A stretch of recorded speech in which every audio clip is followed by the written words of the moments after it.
kò sí nǹkan tẹ́ fẹ́ wá ṣe ní Nàìjíríà lọ́wọ́lọ́wọ́ báyìí mi. nígbà wọn sọ fún àwọn ọmọ Yorùbá tó bá ń bọ̀ nílé kó wọ́n jọ kó máa ya fọ́tò báàgì wọn. Nigeria is not safe now. Mo dẹ̀ fẹ́ kí ìyẹn stick sí brain ni. Èèyàn kan ló wáyé láti Germany few days ago. Ẹ ká gbọ́ nǹkan tó sọ. Murtala airport ẹ̀ bá ti mẹ́ta mo sọ. Ǹjẹ́ jẹ́ mọ̀ pé báàgì mi tí mo gbé kúrò mo wá kan tí mi rí o. The biggest one nǹkan tí yàrá mi kí n kó fún family òun àwa báàgì yẹn àárẹ̀ òun Turkish air ni wọ́n bá ṣe kíni wọ́n bá gbé ìyẹn àwọn Turkish air wọ́n ṣànípé òkè tó bá di second day àwọn àwa báàgì yẹn kì í má bínú òkè kò sí wàhálà wọ́n ṣàfún mi ní brush kọ̀ọ̀kan ẹ̀gẹ́ mi mo ti dé Ìkẹjà nílé ọ̀dọ̀ mi ǹjẹ́ jẹ́ mọ̀ pé wọ́n bá pè mí ní nǹkan bí aago kan àbọ̀ lóru pé kí n máa bọ̀ pé àwọn ti rí báàgì mi 1:30 lóru kẹ̀ náà 2:30 lóru mo ní no mi lè lọ sí anywhere mọ́ mo sorry màá wá ní àárọ̀ ọjọ́ kejì ó bá dùn nǹkan bíi 12 lọ́sùn mo bá lọ sí Nigeria airport mo ṣe dé Nigeria airport mo lọ sí cargo department ọ̀nàkó báàgì mi ni mo fẹ́ wá gbà wọ́n pè mí lánàá ni o jẹjẹ nǹkan bá dé wọn ní báàgì mi nìyẹn báàgì mi kọ́ rèé náà báàgì mi kọ́ rèé èmi kọ́ mo ní báàgì yìí kí n tó mọ nǹkan tó ṣe mo ti rí àwọn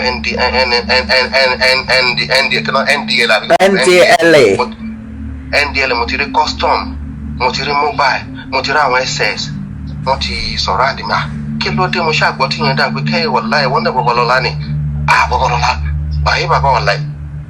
but this man ó ṣà ń sọ lábẹ́lẹ̀ pé náà ẹni ó tí o ẹgẹ́ mi ó tí o wọ́n ẹ̀yìn ṣe fa ẹ̀yìn kí ló ń ṣe ṣé kò sí táàgì lára báàgì kẹ́ ẹ tó bọ̀ ní táàgì tí mo gbé kúrò ní Germany tórúkọ mi wà ń bẹ̀ òun náà lẹ̀ mọ́ báàgì tí ì ṣe báàgì mi kí ni mo fẹ́ fi wẹ̀ mọ́ mo bá ní gbé báàgì mo ní báàgì mi kọ́ rèé ní ìkànnà Haúsá yẹn wá sọ fún mi pé báàgì mi kọ́ orúkọ mi ló wà ń bẹ̀ yìí náà kí n mú pálí mi wá mo bá fi pálí mi wọ́n kí n má kọ́ tí má fa ọ̀rọ̀ gùn ṣé ń gbọ́ mi ǹjẹ́ jẹ́ mọ̀ ẹ́ pé Ọlọ́run ló dùn máa rè ló yọ mí àtòrí bàbá mi àti ìyá mi ẹ̀wọ̀n ni ìbá wà lẹ́ni o wọ́n bá ṣí báàgì yẹn bèbè kí ló wà nù báàgì ẹrù ló wà nù báàgì òun ẹrù ló wà nù báàgì òun ẹrù ló wà nù báàgì mo bá lọ sí Turkish mo bá bẹ̀ sí ní máa ṣe wádà pé ó ní irú mi kẹ́ pé kí ni evidence pé mi kọ́ mo dé báàgì mo bá rántí mo ya fọ́tò báàgì mi kúrò ní Disapora airport ó ní ọ̀dà mo bá fi wọ́n ṣé ń gbọ́ mi mo bá fi wọ́n mo bá ní yes o this is not the bag o rí date rí everything wọ́n gbé máa kan wá máa yẹn bẹ̀ sí ń wò tòkì ṣòro wọn ọ̀sán gangan ló ti yẹ mẹ́yẹn kánò òru ni wọ́n lè ṣe irú alẹ́ tí mo dán ní padà ní kánò kẹ́ni ó lè di nǹkan míì wọ́n bá ṣe kí wọ́n ṣáà yẹ̀wò títí máa padà pé ó ní Mr. Bọ́lá congratulation orí ìyá ẹ wà lẹ́yìn ẹ ó ní kí n lọ sí Turkish air kí n lọ declare lost luggage mo bá lọ síbẹ̀ mo bá bẹ̀ sí ń bá wọn fa wàhálà ọdún àlẹ́ ẹ̀ náà ń sọdá méjì o mo bá sọ fáwọn tí mo bàbá Ọbásanjọ́ wọ́n bá wọn fa wàhálà tó ní agbára sá àṣẹ ni máa kan lára àwọn Haúsá wọ́n dà pé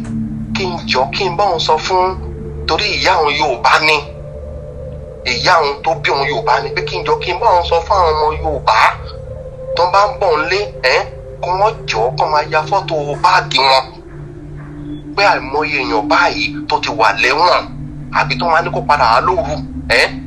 òru yẹn wọ́n ti gbé lọ nìyẹn o ọ̀rọ̀ ẹlòmíì akọ̀wà ọ̀rì pé kó náà tẹ̀ gbé báàgì ẹlòmíì ó ti yé mẹ́yẹn agbé báàgì ẹlòmíì báyìí o wọ́n á kọ̀ padà nù ní ọ̀dọ́ máa ń bọ̀ lóru yẹn wọ́n fi pàbúrò ló ti wá ẹ̀jẹ̀ mi wọ́n á kọ̀ padà nù ní. bẹ́ẹ̀ ni o ó máa yẹ mo fa tó dùn mí fún irú èèyàn báyìí o ó dùn mí fún màmá tí mo tẹ̀ ń ṣe ṣó ẹ̀. ṣe ti rí nǹkan tí mo sọ bẹ́ẹ̀ ṣe ti rí ẹ suspend gbogbo trip yín wá sí Nàìjíríà di 2023 after 2023 ẹ lè máa bọ̀ ní Nàìjíríà padà everybody lè bẹ̀rẹ̀ sí ní wá sí Nàìjíríà padà but lọ́wọ́lọ́wọ́ báyìí mi ní advice yín kẹ́ wá sí Nàìjíríà rárá gbogbo àwọn nǹkan tẹ̀ ń rí all over yẹn they are real news àwa táwa ń bí gan and plan pé kàṣíkì ní ká sádà nù ni so tẹ́yìn bá tún wá sọ pé ẹ̀wà ń bì ẹ̀wà níbi tẹ̀ wá yẹn ẹ tún á fi máa bọ̀ Nàìjíríà for one thing or the other tí ò bá ti jẹ́ pé ẹ ti make provision fún escort in fact ìyẹn gan mi believe pé ìyẹn gan tún safe because àti rí news then to make provision for escort láti ibi tó ti ń bọ̀ wọ́n ti dúró dè lẹ́nu airport sí inú Èkó wọ́n dẹ̀ pa ẹni yẹn dànù so mi mọ̀ ọkọ tẹ fọ́ àṣẹ Nàìjíríà mi dẹ̀ mọ̀ bó ṣe wà important but I'll keep saying it ẹ gbàgbé Nàìjíríà for now kò wọ́ ọ̀tẹ̀ rárá ẹ má wá sílé ẹ jókòó níbi tẹ bá wà kò sí nǹkan tẹ fọ́ àṣẹ Nàìjíríà lọ́wọ́lọ́wọ́ báyìí mi ní parọ́ fún yín and mo dẹ̀ fẹ́ kẹ́ get eléyìí sí orí yín ẹ jẹ́ kó máa ring ní pàkọ́ yín gbogbo àwọn story news and other stuff stẹ́yìn kan pa Nàìjíríà rẹ̀ they are not fake news original news ní gbogbo ẹ̀ ẹ lè lọ sí àwọn website Punch kẹ́ lọ sí àwọn website ti This Day, The Nations àtàwọn newspapers tó kù bẹ́ẹ̀ kẹ́ lè confirm pé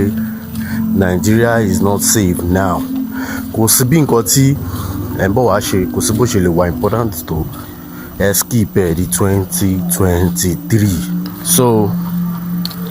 na my own cover be that o and na my own cover will be a brand new episode on this channel we are once or twice a week like mama mua so the channel and my create a second channel fún na my own cover ma fi link sí description tó bá yẹ pé abroad lẹ́wà ẹ lè subscribe sí ma sọ different things nípa Yoruba development and other things so na my own cover with that ẹ yẹ kí n fún yín ní